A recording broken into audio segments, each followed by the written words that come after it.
Good morning, everybody. Again, yet another impromptu, sorry, just looking at my neighbor, video I decided to do. It's funny how your mind works, and I always dread Memorial Day weekend. I mean, I always dread every holiday, honestly, but I couldn't figure out what was bothering me today.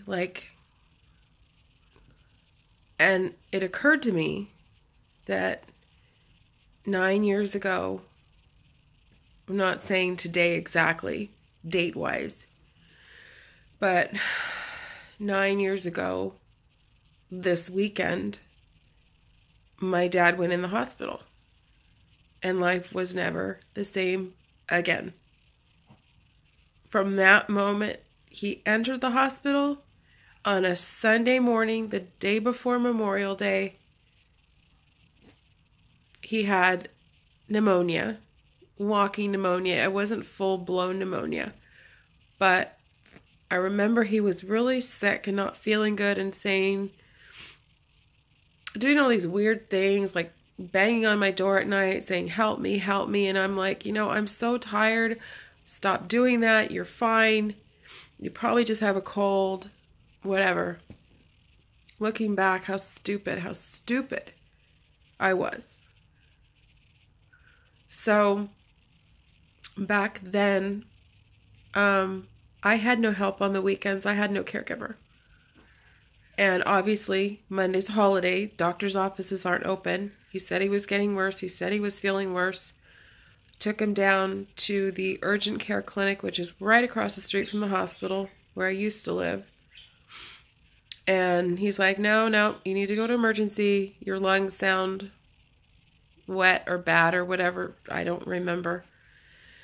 So we went over to emergency, and he was in good spirits. He felt like he was going to get taken care of, going to start feeling better. They did say he would probably require staying overnight. Hold on. Rewind. I need to, complete this story. So let's leave it right there for a second. You're probably saying, well, if you didn't have a caregiver, how'd you get to the hospital? So I have spoken of this person before many years ago. Many, many years ago.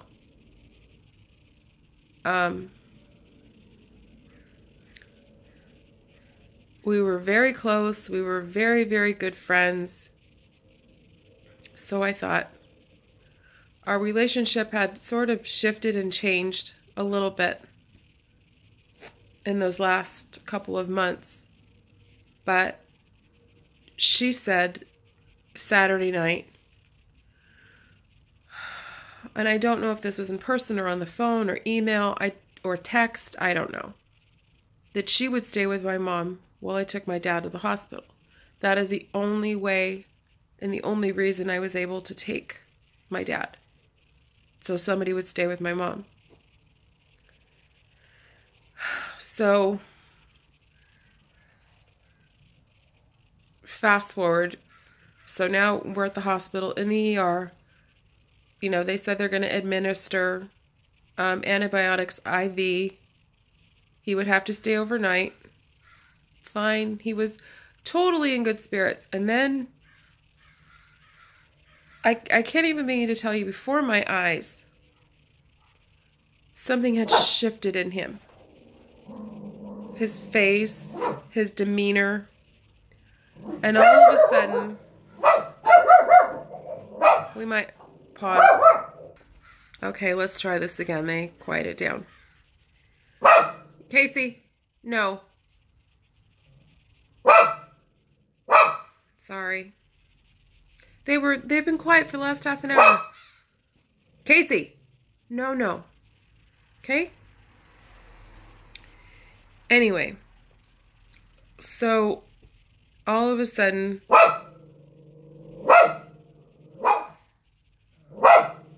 sorry, didn't mean for this to happen. Casey, because there's a DOG walking by, and I hope he doesn't come back this way. Wow. Anyways. Okay, we're going to have to pause. Okay, basically I relocated myself to the middle bedroom. I don't know how long we're going to... That's why. So...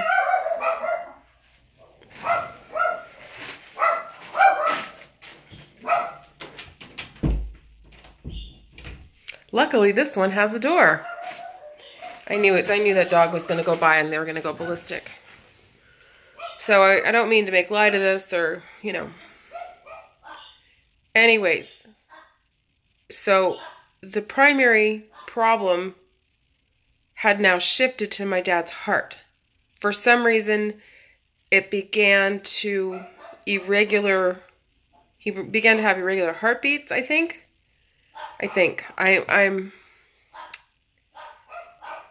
Anyway, it progressed so badly and so quickly, they had to basically restart his heart. They right away moved him from his room to just a general ER room, to a cardiac room, and there was a possibility of him not coming back once they had to stop it and restart it. So now we're in a totally different diagnosis and treatment. And, you know, thank God it worked. He came out of it. And they immediately put him in the ICU. And he was doing great. Absolutely great. The plan was to stay overnight or to stay a couple days. We were going to take it, you know, hour by hour, day by day, minute by minute, whatever, and see how he was doing. And then your mind, I guess, just protects itself and it doesn't want to remember what exactly happened or how things proceeded the way they did. Or, well, I can pretty much... I'm trying to make this as short and concise as possible, but I left him that night. He was in good spirits. It's a Sunday evening. My friends stayed all day long. What I didn't like when I got home was they had basically had a pizza party. Not to say don't order pizza. The house was a mess. My mom was sitting in the den with the big, huge screen door open. Casey was only 6 months. Kamiley was just 15 months, 16 months, whatever. And the TV was blaring, and I'm like, you know what? Her husband was there. Her friend had stopped by. I'm like, this isn't what I signed up for. Like, you were supposed to be taking care of my mom, not, you know, having a party over here. So, long story short, my caregiver showed up the next day, sicker than a dog. Turns out she was in kidney failure. Only me, right? Yeah. So, my so-called friend said she would help my caregiver, who didn't really need help, that day, so I could be with my dad at the hospital and determine if he was coming home or not, or what the story was. And, you know, she had told me the day before, oh, I talked to my husband, we're going to help you. Don't worry about it. I'll be there for Raquel, the caregiver. Just don't worry. Well, that had changed super quick in less than 24 hours because when I got home, Raquel said, you know, she said, why am I doing this for you? Meaning me. I don't even do it for my own grandmother. And at the time, she was living with her mom and her grandmother and her son and her mother and, you know, had all the help in the world.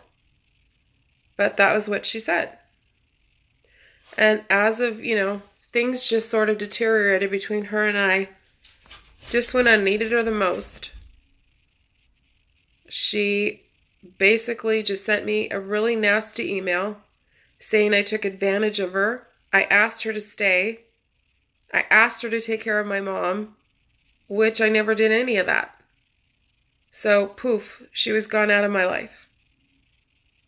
She was gone. I've seen her one time. Obviously, we lived a mile apart.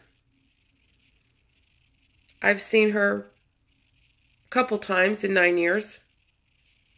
One of them at the vet, strangely enough.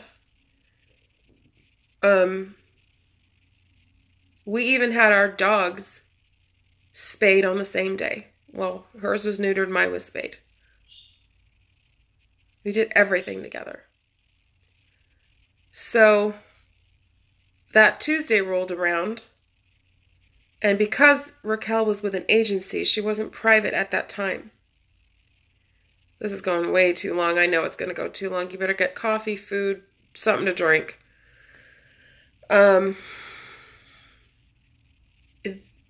She was admitted to the hospital that morning, or Tuesday morning, or Monday night. I don't know what it was. But she was not able to come back to work.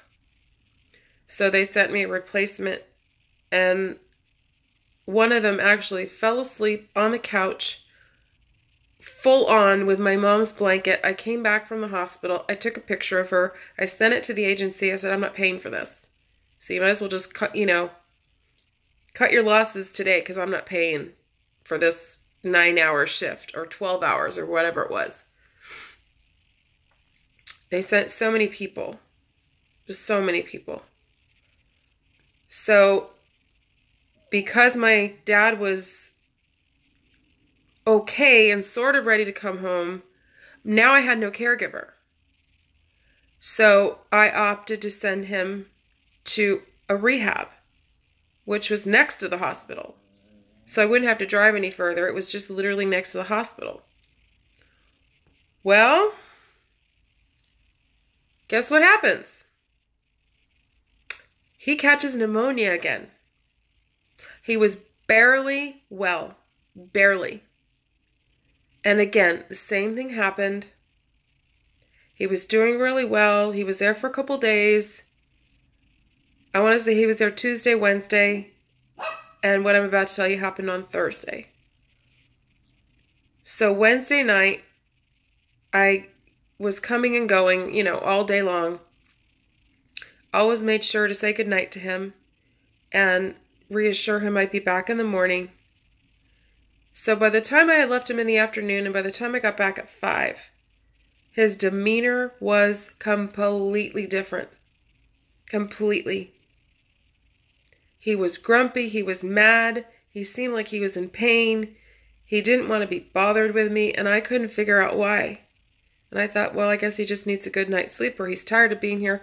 I can't blame him. He wants to go home. I'm just trying to figure out what home is. How I'm going to do this by myself, or how I'm going to do this with temporary people.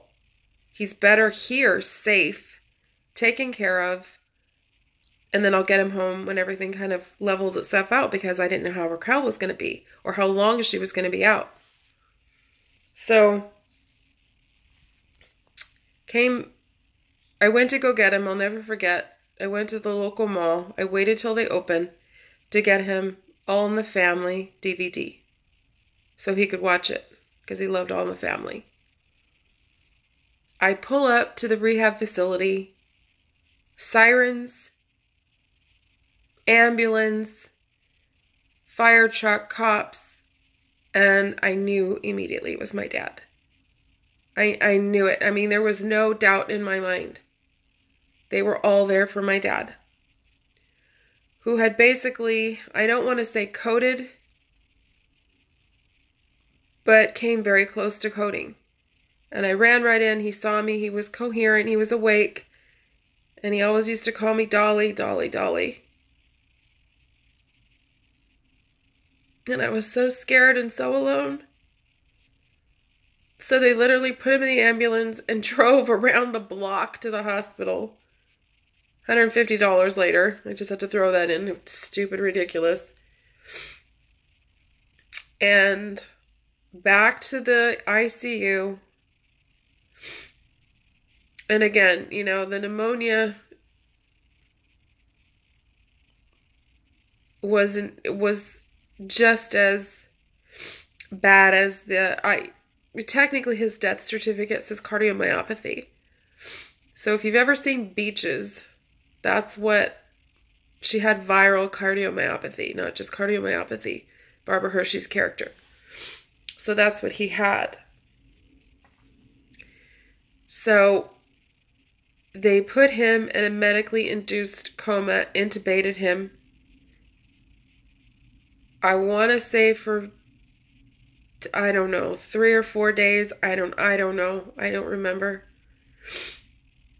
And he came out of that, and he was doing really well. And then, you know, like I said, I'm trying to make this as short as possible.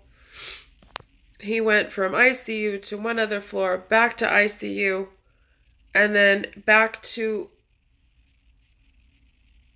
one floor that they couldn't administer the right blood pressure medication drugs. It was a general floor. And I'm like, what is he doing up here? And I'll never forget that day, because that day, my friends, Michael Jackson died, Farrah Fawcett died, and it was the tiniest little hospital room. Back then, there was not all this hospital privacy, and now this hospital has transformed into every room is a private room. Back then, you had to share a room, and it was so small. And the guy next to him, I never saw him because of the partition. He was African American. He was distraught over Michael Jackson. The TV was blaring.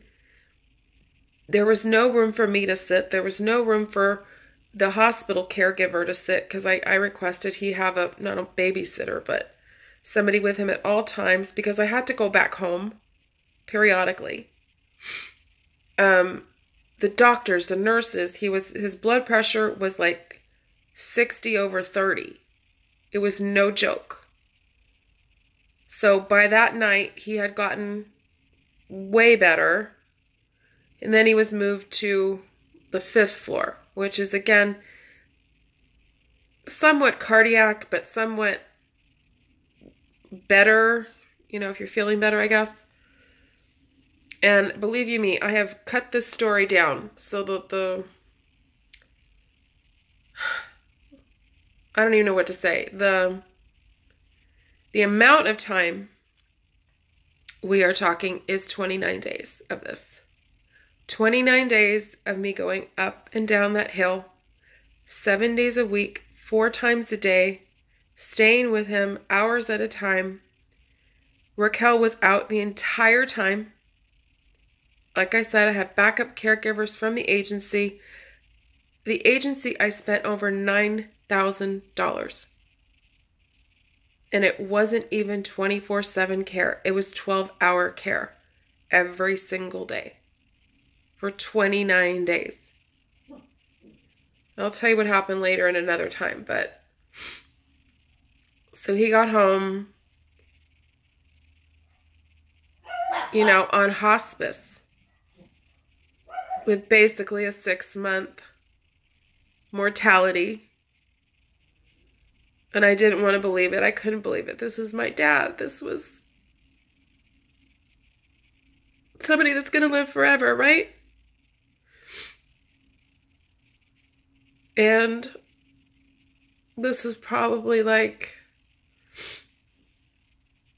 you know, either June 28th or 29th or 27th. I don't even know. And 2 weeks later, on July 11th at 4:30 in the morning, he died. He passed away in his sleep.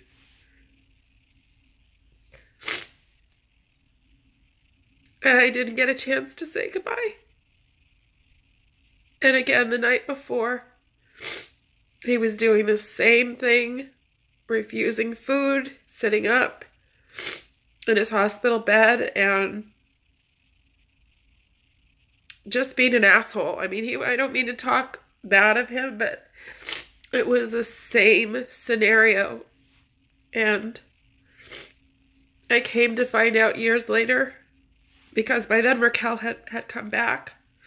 Sorry, I'm going to use my shirt. he told her, because I was so frustrated. I went out and got like Burger King or McDonald's or something. I went to every place I could think of to make him eat. And I'm like, here, and then don't eat, you know. And I went to my room and I tried to calm down, and he had told her, please take care of Lynn and Margie, my mom. And I didn't know that for 2 or 3 years after. She didn't want to tell me. She thought it would hurt too bad, and it did. So I guess he was done. He was tired. But I remember that night. So that's why I have sorry, look at my nose. I should have bought Kleenex in here. You know, that's why I have a hard time at holidays. That's why I have a hard time, especially for the first 2 years. Every Friday night, I would remember that night. Every 11th of the month, I would worry I was going to lose my mom every single Friday night. And what happened? On the night of Friday, August 19th, she passes away. So I worried for almost 8 years that the same thing was going to happen, and it happened.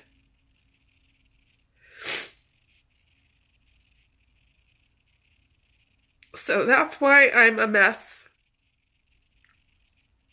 But this year's different. I'm not home. I'm not at my house. I'm in between two worlds. I'm in between two lives, you know, the past and the future. And I'm not looking for sympathy. I'm not looking for anything other than I'm trying to explain what I'm going through and how hard it is.